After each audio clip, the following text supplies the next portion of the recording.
সবচেয়ে বড় না, ছোট্ট একটা তারা। এই বেটেলজিউস খেয়ে ফেলাইতে পারে এরকম হাজার কোটি গুণ বড় সাইজের তারা আছে না নাই? এরকম কয়েক বিলিয়ন তারা নিয়ে আমাদের গ্যালাক্সি গঠিত। আমাদের গ্যালাক্সি, এটার নাম মিল্কি ওয়ে। এটার নাম কি? আমাদের গ্যালাক্সি। এই গ্যালাক্সিতে আমাদের অবস্থান। এরকম কত হাজার কোটি গ্যালাক্সি আছে আমেরিকার নাসার বিজ্ঞানীরাও জানে না। আমাদের গ্যালাক্সির সবচেয়ে কাছের যে গ্যালাক্সি, ওই গ্যালাক্সিটার নাম হচ্ছে অ্যান্ড্রোমেডা। কি নাম? অ্যান্ড্রোমেডা। আমাদের গ্যালাক্সি থেকে কেউ যদি কাছের গ্যালাক্সি অ্যান্ড্রোমেডাতে যেতে চায়, তার 2.5 মিলিয়ন লাইট ইয়ার্স সময় লেগে যাবে। কথাটা কঠিন হয়ে গেছে, আমি ভেঙে বলি, তারপরে সুবহানাল্লাহ কই। আমাদের গ্যালাক্সির নাম মিল্কি ওয়ে। মিল্কি ওয়ে থেকে যদি কেউ অ্যান্ড্রোমেডাতে যেতে চায়, কত সময় লাগবে? 2.5 million light year. Light year মানে আলোকবর্ষ। আলোর গতিতে যদি ছোটা যায়, 2.5 মিলিয়ন মানে হচ্ছে প্রায় 25 লক্ষ।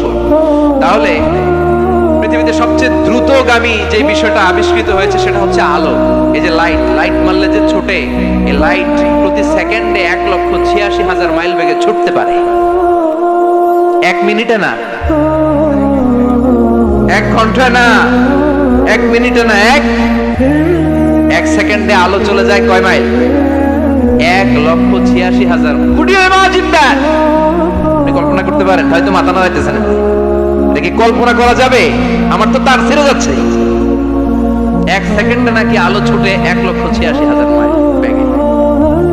1 সেকেন্ড শব্দ কইতে তো 2 সেকেন্ড লাগে। কথা কোন? এর মধ্যে আলো চলে গেছে 1,86,000 মাইল। তো কোন রকেট যদি আপনি পান, যে রকেট দিয়ে সেকেন্ডে 1,86,000 মাইল বেগে রকেটটা ছুটবে প্রতি সেকেন্ডে, খেয়াল করেন, ঘন্টায় না, মিনিটে না,